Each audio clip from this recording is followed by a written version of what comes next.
നമസ്കാരം. വാസ്തുശാസ്ത്രത്തിൽ ദിക്കുകളുടെ പ്രാധാന്യത്തെക്കുറിച്ച് നമ്മൾ പലവട്ടം സംസാരിച്ച് കഴിഞ്ഞിട്ടുള്ളതാണ്. ഇന്ന് വിദിക്കുകളുടെ, അതായത് 4 കോണുകളുടെ പ്രാധാന്യത്തെക്കുറിച്ചാണ് സംസാരിക്കുന്നത്.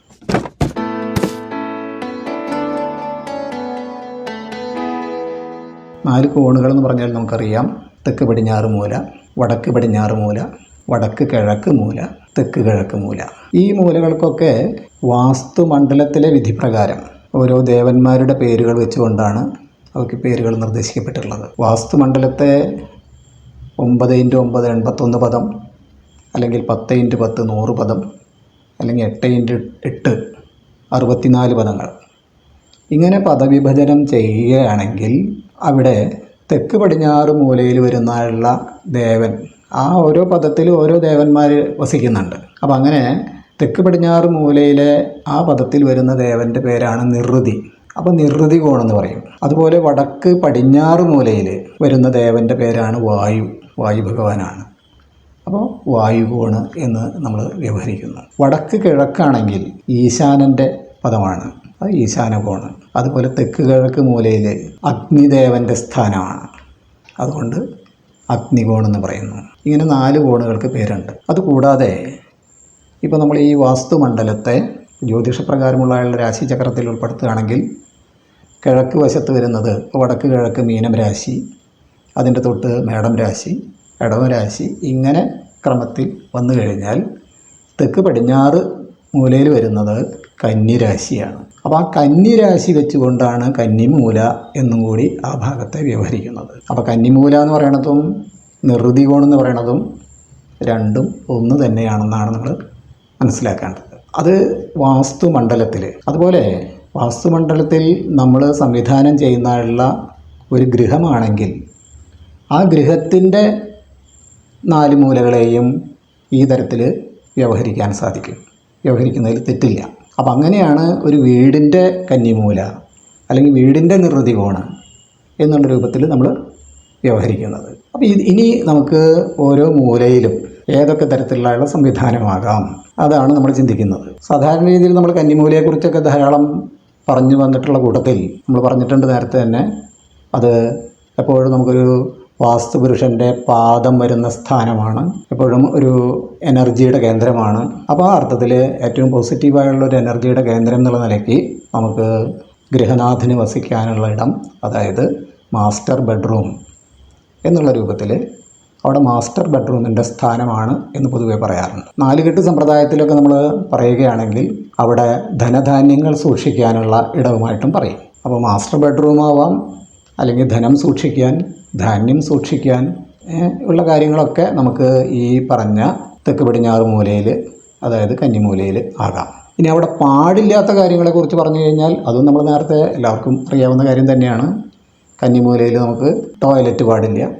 അതേപോലെ തന്നെ ഇനിയിപ്പോൾ വീടിൻ്റെ വെളിയിലാണെങ്കിൽ ആ മൂലയിൽ സെപ്റ്റി ടാങ്ക് പാടില്ല, വേസ്റ്റ് വാട്ടറൊന്നും കൊണ്ടുവയ്ക്കാനുള്ള പിറ്റുകളൊന്നും അവിടെ സ്ഥാപിക്കരുത്. ഇത്രയും കാര്യങ്ങളൊക്കെയാണ് നമുക്ക് അവിടെ ശ്രദ്ധിക്കാനുള്ള വിഷയങ്ങൾ. നമുക്ക് അടുത്ത മൂലയിലേക്ക് കടന്നു കഴിഞ്ഞാൽ വടക്ക് പടിഞ്ഞാറ് മൂല വായുകോണാണ്. വായുകോണിൽ നമുക്ക് എന്തൊക്കെയാവാം? അവിടെയും ഈ ബെഡ്റൂം വരുന്നതുകൊണ്ട് വിരോധമില്ല, അല്ലെങ്കിൽ ഡൈനിങ് ഹാൾ വരുന്നതുകൊണ്ട് വിരോധമില്ല. പിന്നെ അതുപോലെ തന്നെ വിശ്രമസ്ഥാനമായിട്ട് ഇപ്പോൾ 4 കെട്ട് സമ്പ്രദായത്തിലൊക്കെ ആണെങ്കിൽ ഈ 4 കെട്ടിന് വെളിയിലായിട്ടും വിശ്രമസ്ഥാനമായിട്ട്, അല്ലെങ്കിൽ വായുകോണിൽ ഇപ്പോൾ പ്രത്യേകിച്ചും ഈ രാജകൊട്ടാരങ്ങളിലൊക്കെ ആണെങ്കിൽ രാജാക്കന്മാർക്ക് വിശ്രമിക്കാനുള്ള അല്ലെങ്കിൽ കേളീഗൃഹമായിട്ടൊക്കെ പറഞ്ഞു പോരുന്നത് ഈ വായുകോണിലാണ്. അപ്പോൾ വായുകോണ് എപ്പോഴും നമുക്ക് കൂടുതൽ വിശ്രമിക്കുക എന്ന് പറയുമ്പോൾ തന്നെ നമുക്കൊരു പോസിറ്റീവ് എനർജി കൂട്ടി നമുക്ക് കൂടുതൽ ഊർജ്ജം കിട്ടുക, അതാണല്ലോ.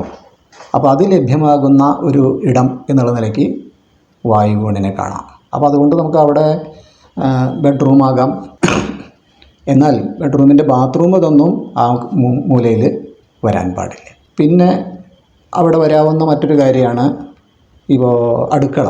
വടക്ക് പടിഞ്ഞാറ് മൂലയിൽ അടുക്കളയ്ക്കൊരു സ്ഥാനമുണ്ട്. അത് വടക്ക് കിഴക്ക് മൂലയിൽ, അല്ലെങ്കിൽ തെക്ക് കിഴക്ക് മൂലയിൽ അഗ്നികോണിൽ, അല്ലെങ്കിൽ മേടം രാശിയിൽ, ഇടവം രാശിയിൽ, ഇതൊക്കെ കഴിഞ്ഞിട്ട് ഈ സ്ഥാനങ്ങളിലൊന്നും നമുക്ക് സൗകര്യമില്ലാത്തൊരു സാഹചര്യത്തിൽ മാത്രമാണ് നമുക്ക് വായുകോണിലേക്ക് അടുക്കളയെ കൊണ്ടുപോകേണ്ടത്. എന്നാലും അവിടെ അടുക്കളയ്ക്കും കൂടി സ്ഥാനമുണ്ട്. അതുപോലെ നേരത്തെ സൂചിപ്പിച്ച പോലെ വ്യായാമം ചെയ്യാനൊക്കെ ഉള്ള വിശ്രമിക്കാനൊക്കെ ഉള്ള ഇടം ആയിട്ട് നമുക്ക് വായുകോണിനെ കാണാം. ടോയ്ലറ്റ് എന്തായാലും ആ മൂലയിൽ, ഈ മൂലയിൽ നിന്ന് മാത്രമല്ല 4 മൂലയിലും നമുക്ക് ടോയ്ലറ്റ് വരുന്നത് ഉത്തമമല്ല. ഇനിയിപ്പോൾ അവിടെ ടോയ്ലറ്റ് വരാത്ത വിധത്തിൽ ഇപ്പോൾ ആ മൂലയിൽ വേണമെങ്കിൽ നമുക്കൊരു ഡ്രസ്സിങ് റൂമൊക്കെ കൊടുത്ത് അതിൻ്റെ ഇപ്പുറത്തേക്ക് ടോയ്ലറ്റ് വയ്ക്കുന്നതിന് വിരോധമില്ല. ഇനി മറ്റ് മൂലകളെക്കുറിച്ച് പറയുമ്പോൾ അടുത്തത് വരുന്നത് വടക്ക് കിഴക്ക് മൂലയാണ്, അതായത് ഈശാനകോണം. നേരത്തെ പറഞ്ഞ വാസ്തുമണ്ഡലത്തിൻ്റെ ആ ഒരു സ്വഭാവം വെച്ച് ഈശാനൻ്റെ സ്ഥാനമാണ്, ഈശാനൻ എന്ന് പറഞ്ഞാൽ ശിവൻ എന്നുള്ള അർത്ഥത്തിലെടുക്കാം. അപ്പോൾ ഈശാനൻ്റെ സ്ഥാനമാണ് വടക്ക് കിഴക്ക് മൂല, അതായത് വാസ്തുപുരുഷൻ്റെ ശിരസ് വരുന്ന സ്ഥാനമാണ്.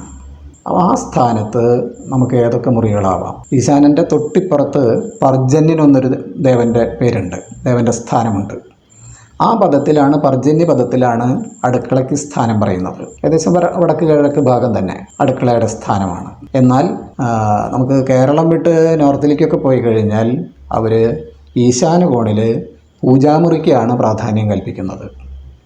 പൂജാമുറിയുടെ സ്ഥാനമായിട്ട് ഈശാനൻ ശിവൻ അല്ലെങ്കിൽ ഈശ്വരൻ എന്നുള്ള ആ ഒരു സങ്കല്പത്തിൽ ധ്യാനിക്കാനും പൂജിക്കാനും കർമ്മം ചെയ്യാനൊക്കെയുള്ള ഒരു സ്ഥാനമായിട്ട് വടക്ക് കിഴക്ക് മൂലയെ കാണുന്നതാണ് വടക്കേ ഇന്ത്യയിൽ ആ രീതിയിലുള്ള ഒരു സംവിധാനം. നമ്മുടെ ഇപ്പോൾ കേരളത്തിലായാലും മറ്റ് ഇപ്പോൾ വടക്കേ ഇന്ത്യയിലേക്കൊന്നും പോകണമെന്നില്ല, ഇപ്പോൾ തമിഴ്നാട്ടിലായാലും ആന്ധ്രയിലായാലും കർണാടകയിലും ഒക്കെ അവർ ആ രീതിയിൽ അങ്ങനെ കൂടുതൽ പ്രാധാന്യം കൽപ്പിച്ച് കാണുന്നുണ്ട്. നമുക്കവിടെ പൂജാമുറിയാവാം, അല്ലെങ്കിൽ അടുക്കളയാവാം, ഇനിയിപ്പോൾ ബെഡ്റൂം ആയാൽ പോലും കുഴപ്പമില്ല. പക്ഷേ ചിലർ പറയുന്നുണ്ട് അവിടെ ബെഡ്റൂം അത്ര ഉത്തമമല്ല, ഭാര്യ ഭർത്താക്കന്മാർ ശയിക്കുന്ന ഇടമാണ്, അപ്പോൾ ഈശ്വരൻ്റെ സാന്നിധ്യം ഉണ്ടാകേണ്ട സ്ഥാനത്ത് അങ്ങനെ ബെഡ്റൂം ആവുന്നത് ശരിയാണോ എന്നൊക്കെ ചിന്തിക്കുന്ന ആളുകളുണ്ട്.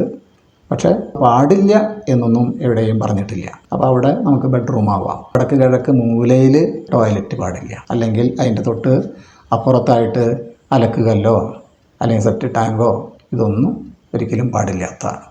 അഗ്നികോണ് തെക്ക് കിഴക്ക് മൂല. തെക്ക് കിഴക്ക് മൂലയിലും ഏതൊക്കെ റൂമുകൾ വരാം? തെക്ക് കിഴക്ക് മൂലയിൽ പ്രധാനമായിട്ടും അഗ്നികോണ് എന്ന് പറയുമ്പോൾ തന്നെ അഗ്നി ജ്വലിക്കേണ്ട സ്ഥാനമായിട്ട്, അതായത് അടുക്കളയുടെ സ്ഥാനമായിട്ട് ചിന്തിക്കുന്നതാണ് ഏറ്റവും ഉത്തമം.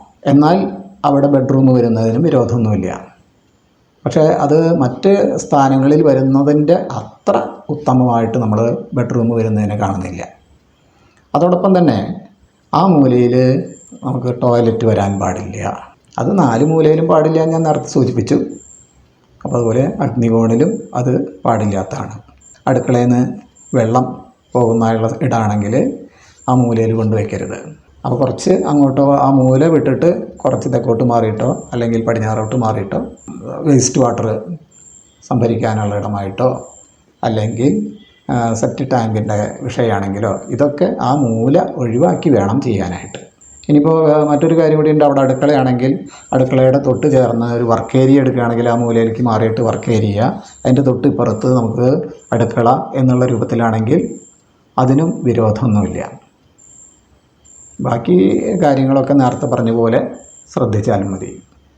അപ്പോൾ ഇത്രയാണ് നമുക്ക് 4 വിധിക്കുകൾ അല്ലെങ്കിൽ 4 കോണുകളുടെ കാര്യത്തിൽ ഗൃഹം ഡിസൈൻ ചെയ്യുമ്പോൾ ശ്രദ്ധിക്കേണ്ട വിഷയങ്ങൾ.